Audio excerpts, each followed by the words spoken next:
Election लड़ा था तो ये हिस्सा, ये ब्लॉक भोजाबाद से लेकर के और करीना तक और अनेक गांव बीच के ये सारे के सारे कोसली के नहीं जाटूसाना हल्के के गांव कहलाए जाया करते थे।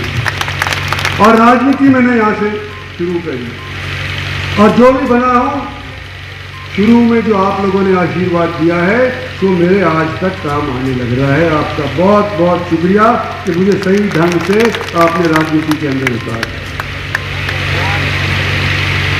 करीना वालों, मैं करीना की इसलिए कह रहा हूं कि करीना वालों के साथ मेरा अलझेड़ा भी रहा है और बाद में मेरा सुलझेड़ा भी है। और 20 बरस के बाद 2009 के बाद मैं यहाँ आकर के वोट मांग रहा हूँ। अपने लिए नहीं मांग रहा, अपने पार्टी के लिए मांग रहा हूँ, अपने देश के लिए मांग रहा हूँ, हमारे कैंडिडेट धर्मवीर सिंह के लिए मांग रहा है। लोगों में एक भ्रम डाल दिया कि इंद्रजीत सिंह धर्मवीर के पर्चे के दाखिले के टाइम के ऊपर जानबूझ करके नहीं आया,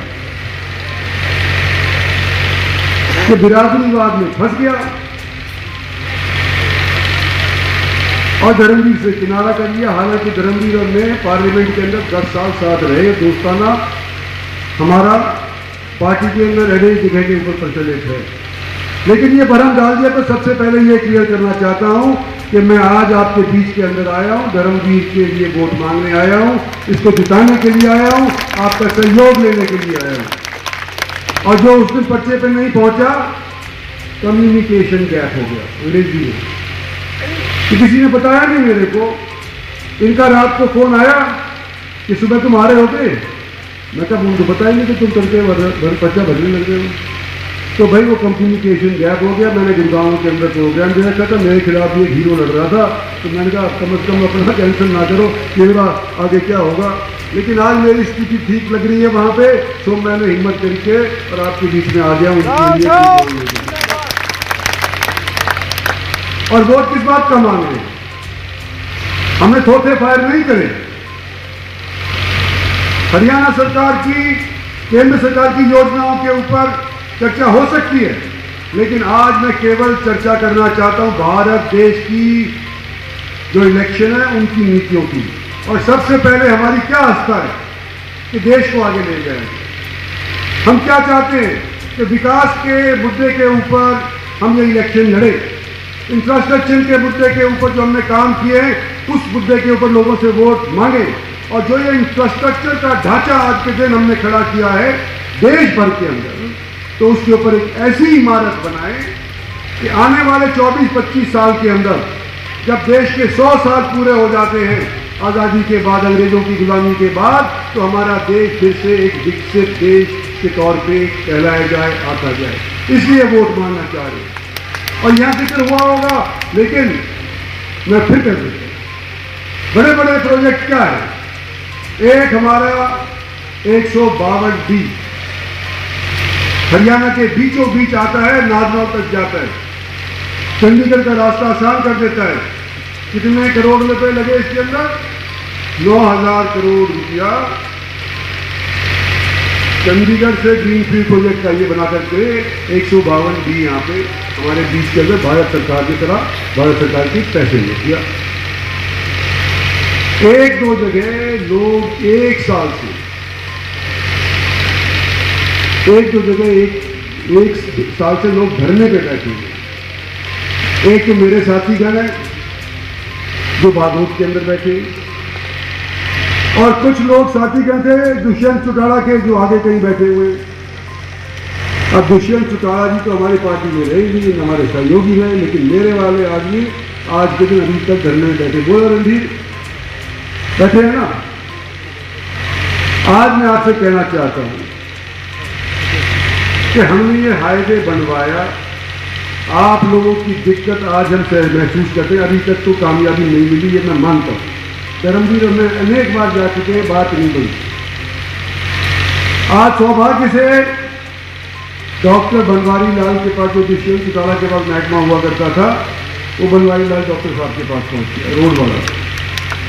और एक सरल रास्ता इन्होंने निकाला है कि शायद अगर इसको स्टेट हाईवे डिक्लेयर कर दें, स्टेट हाईवे मतलब दादरी और से करीना, इसको अगर स्टेट हाईवे डिक्लेयर कर देंगे तो कट देने के अंदर भारत सरकार को बड़ी आसानी हो जाएगी। तो डॉक्टर साहब को हम सेलर में कह चुके, स्टेट हाईवे डिक्लेयर करने की पूरा प्रयास करेंगे। और मैं इसको धरने के उठवाने के लिए आपसे निवेदन करता हूँ, स्टेट हाईवे तो बन ही जाएगा, आगे पीछे ये तुम्हारा ये कट बीसी के हिसाब से मंजूर करवा देंगे। आप ये धरना उठा लो, गर्मी कड़क के परस रही है। विजय का है ये प्रधान विजय उठाना बची हम काम जिंदाबाद जिंदाबाद।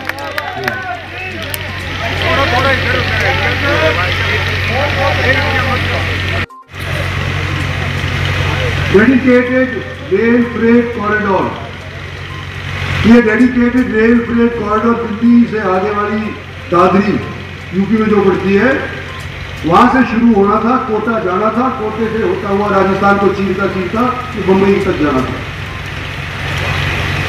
इसके ऊपर सब सोच विचार हो गया, हरियाणा को बाइकआउट कर दिया।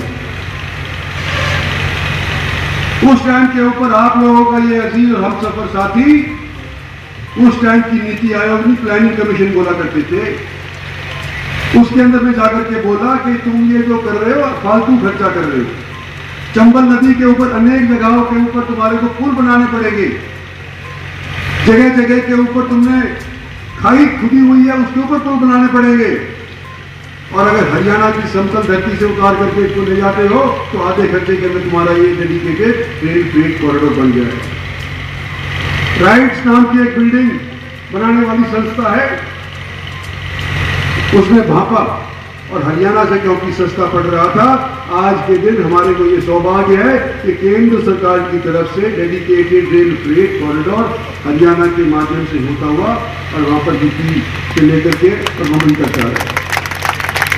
लॉजिस्टिकल हब, नांगा चौधरी के कोई आए हुए दिखे थे, मैंने वगैरह कुछ आए थे जो सरपंच वगैरह, हाँ ठीक है। तुम्हारे यहाँ लॉजिस्टिकल हब बना तो क्यों बना पता है कि डेडिकेटेड रेल फ्रेट कॉरिडोर तुम्हारी बगल से गुजर रहा है। वहां पर जमीनों के दाम कितने बढ़ गए किसी को पता है? 10 गुना फालतू बढ़ गए। वहां पर नौकरियां कितनी मिलेंगी आने वाले समय के अंदर किसी को पता है? मैं बता रहा हूं, कई हजारों के अंदर नौकरियां वहां पर लग जाएगी जब वहां पर इंस्टीट्यूशन इंडस्ट्रीज होने लगती। कोई ये नहीं कह सकता आज के दिन के डेडिकेटेड रेल फ्रेट कॉरिडोर के माध्यम हमारी तरक्की नहीं होगी। 2 लाख करोड़ रुपया किसने खर्च किया है? भारत सरकार ने खर्च किया है। सिर्फ 25,000 करोड़ 25 लाख करोड़ कांग्रेस के टाइम के ऊपर खर्च हुआ था और फिर वो का मामला ठप हो गया था। हमारी सरकार आई 14 के अंदर, आप लोगों ने बनाई नरेंद्र मोदी की सरकार, 1,75,000 crore dedicated rail freight corridor के ऊपर हमने खर्च करवाए हैं और यह आज मुकम्मल हो गया। यहां पर विनोद पाली जी देखा था मैंने, उनके यहाँ यूनिवर्सिटी नहीं बन रही थी, बिल्कुल सच्चाई है ये यूनिवर्सिटी रोहतक जा रही थी, रोहतक। आपने पैरवी करी, हमने और अर्जुन सिंह आए थे, इनकी बिरादरी के भी थे। अर्जुन सिंह आए थे और यूं बोल रहे कि यहाँ पर इंद्रजीत सिंह रहेगा, वहां टिकेगी जाकर के ये यूनिवर्सिटी। रोहतक तो ऑलरेडी है। तो आज के दिन यूनिवर्सिटी सेंटर में थी, हमारे माँ कहने से थी, आपने डेडिकेटेड रेल फ्रेट कॉरिडोर दिया, आपका ये 152 भी दिया, एम्स 7,000 तो स्थायी नौकरी एम्स के अंदर मिलेंगी, 12 से 14,000 अस्थायी नौकरी यहाँ पे मिलेंगी। जमीन के भाव अलग बढ़ गए, वो अलग से मिलेंगे और वहां पे जो धंधा करेंगे वो सैकड़ों होटलों की तादाद के अंदर उनको रोजगार मिलेगा। तो जब ये काम भारत सरकार ने किए तो हम डेवलपमेंट के नाते जब वोट मांग रहे हैं तो धरातल पे काम किए उसके वास्ते वोट मांग रहे हैं। और ये कोई कहे कि भाई इंद्रजीत सिंह अहीर है, अहीर नाते हो गया, तो भाई अहीर तो दान सिंह मेरा जब अहीर नहीं था, मेरा रिश्तेदार भी था। और कौन सबसे पहले छोड़ करके चला गया मेरे को? दान सिंह छोड़ करके गया। और कहां छोड़ करके गया? भूपेंद्र सिंह हुड्डा के पास चला गया। तो दान सिंह का भूपेंद्र सिंह हुड्डा के पास जाना तो आपको मंजूर, अहीर जाट के पीछे साथ लग जाएगा तो वो तो आपको मंजूर, लेकिन एक जाट मेरा साथ दे रहा है वो आपको ना मंजूर।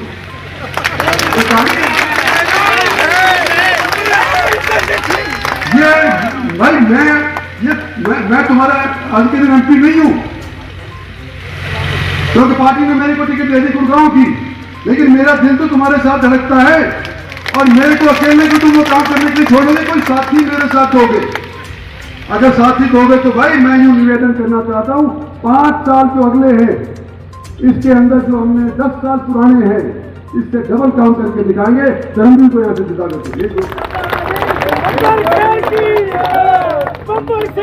सारे के सारे छत्तीसगढ़ के लोगों से मैं कहना चाहता हूं कि भी आज के दिन हमारे को आपकी जरूरत है, आपके हर वोट की जरूरत है।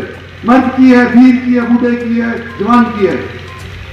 और जो जवान है 2-3 लाख के करीब नए वोट इस बार बने हैं जो 18 से 23 साल वाले हैं, उनकी मैं ड्यूटी लगाना चाहता हूं कि अपनी वोट तो डालो ही डालो देश के निर्माण के वास्ते, ताकि जब मेरी उम्र के तुम बढ़ोगे तो यूं कहोगे अपने बच्चे पोतों को कि हमने देश के निर्माण के अंदर अपनी वोट की आहुति डाली थी। लेकिन यही नहीं, तुम्हारे ये भी जुमले लगाना चाहता हूं कि जो वृद्ध है, अपाहिज है, कमजोर है, बीमार है, उसकी भी तुम 25 तारीख को कमल के बटन दबाने के लिए अपने कंधे के ऊपर सवार करके उसकी वोट डलवाओगे। यही तुम्हारी ड्यूटी है। 18 तारीख को हमारे प्रधानमंत्री आ रहे हैं, वोट आपसे मांग रहे हैं, 5 साल मांग रहे हैं।